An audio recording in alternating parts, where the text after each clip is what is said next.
It was cold and damp as the golfers waited in their carts to begin. The carts were used to speed up pace of play. Tyler won the toss to tee off first.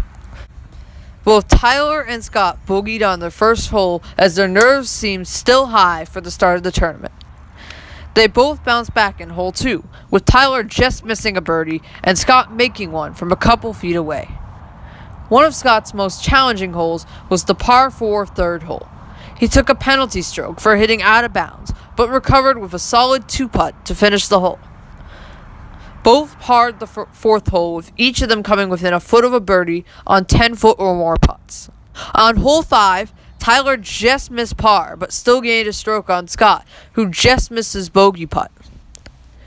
On the 7th hole, par 3, Scott came within inches of a birdie off a putt of over 20 feet, and then Tyler's par putt almost rimmed out, but went in. Hole 8 was shortened to par 3, and they both parred, but it was their partner, Travis Curtis from Maine, that dazzled on the par 3 ninth with a near hole-in-one. On hole 11, both Tyler and Scott had chances for eagles with very long drives and solid shots, with Scott landing on the green in 2 and Tyler on the back fringe. Tyler's eagle shot got him within 10 feet, but on his birdie attempt, he rolled past the hole by a few inches. Scott's birdie attempt reached the lip of the hole. A good hole for both golfers and the start of a strong back 9 stretch for Scott as he played 1 over for the final 8 holes. Hole 12 was a very strange hole as Travis Curtis called for a rules official as his ball appeared to land in a divot-like hole on the green. Then there was a loud plane soaring over us as well. Tyler 4-putted the hole for a double bogey, but then picked up his play and went 2 over on the last 6 holes. On hole 13, all 3 golfers hit strong off the tee and landed within feet of each other. On Tyler's second shot, he landed at the very back of the green. Tyler's putting came back strong when he hit a 50-foot putt within inches of the hole, almost making a birdie, and tapped in for par, as did Scott. On 14, Scott made a very exciting 20-foot putt for birdie, pumping his fist as the ball dropped in the hole.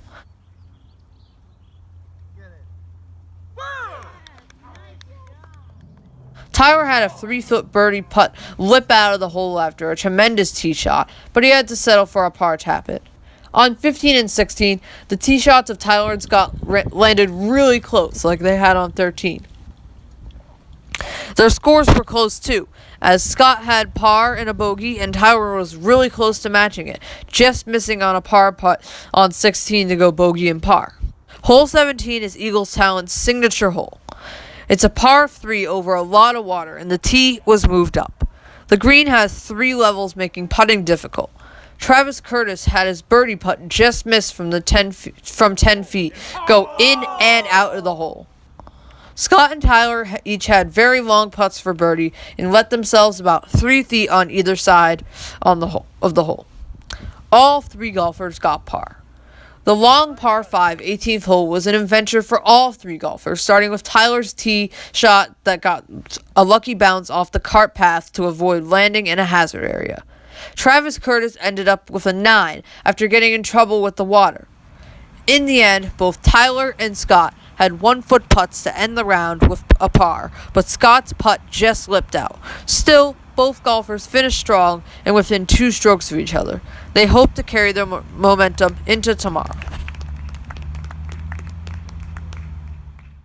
After the first round, Tyler Lagasse and Scott Rohrer are 2nd and 3rd on the Special Olympics USA Level 5 golfer leaderboard. I had the chance to talk to both Tyler and Scott moments after they signed their scorecard.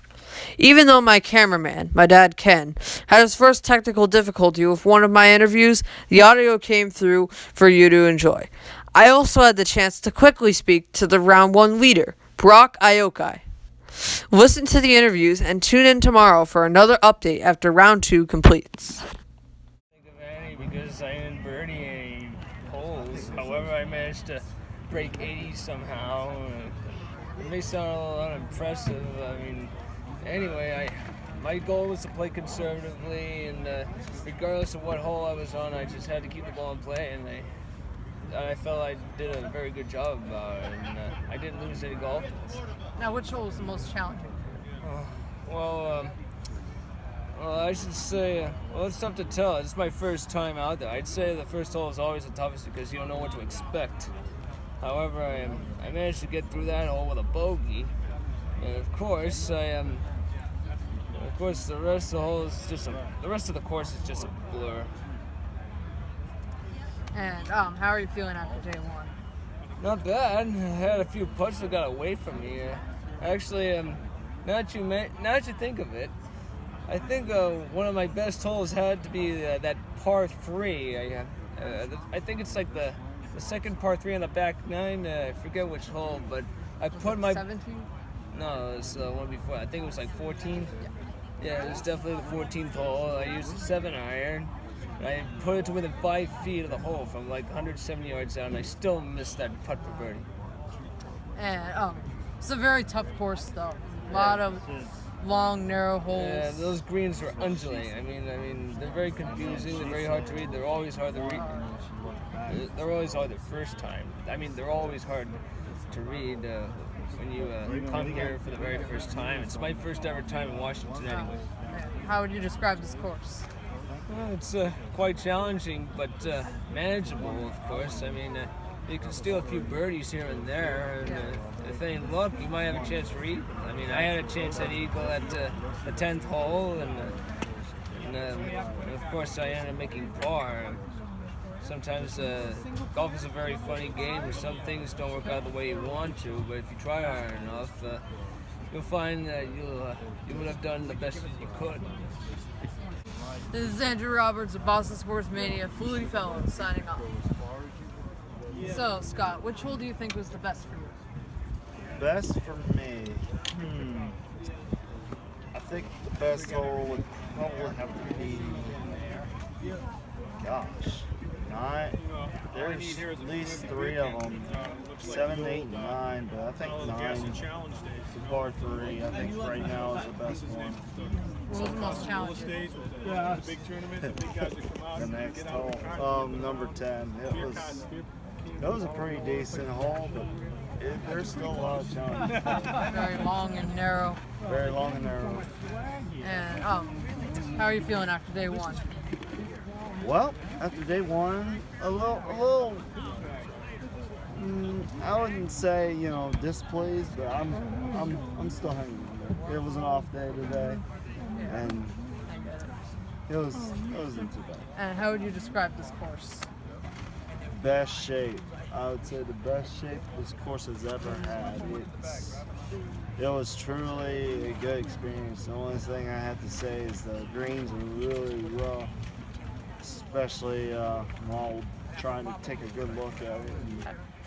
I had heard they were double rolled back on Yes. Thursday, playing really fast today. Yes, they were very fast. This is Flutie Fellow Andrew Roberts of Boston Sports Mania signing off. I'm here with Brock Aoki. So, Brock, how are you feeling after a strong day one? I feel good now, so. And how would you describe this course? It's hard the first time, but after that it got easier. Thank you. This is Flutie Fellow Andrew Roberts of Boston Sports Mania signing off.